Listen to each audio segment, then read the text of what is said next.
இப்பவும் இந்திய ரூபாய் நோட்ல சுபாஷ் சந்திர போஸ் படம் ஏன் இல்லைன்னு பல பேர் கேள்வி கேட்டுட்டு இருக்காங்க. ஆனா காந்தியோட படம் முதல் முறையா ஒரு நோட்ல வந்தப்போ அதுக்கு கூட எதிர்ப்பு இருந்துச்சுன்னு சொன்னா ஆச்சரியமா இருக்கா? நம்ம இந்தியாவுக்கு சுதந்திரம் கிடைக்கிறதுக்கு முன்னாடி, அதாவது 1947 வரை நம்ம ரூபாய் நோட்டுகள்ல பிரிட்டிஷ் மன்னர் ஆறாம் ஜார்ஜோட போட்டோ தான் இருந்துச்சு. இந்தியாவுக்கு சுதந்திரம் கிடைச்சதும் அந்த மன்னர் போட்டோவை நீக்கிட்டாங்க.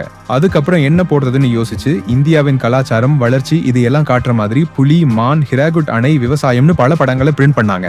1969 மகாத்மா காந்தியோட 100வது பிறந்த நாளை கொண்டாட முதல் முறையா அவருடைய போட்டோ ஒரு ஸ்பெஷல் நோட்ல வந்துச்சு. அதுக்கப்புறம் 1987 ராஜீவ் காந்தி அரசாங்கம் 500 ரூபாய் நோட்டுல காந்திஜியோட போட்டோவை சேர்த்தது.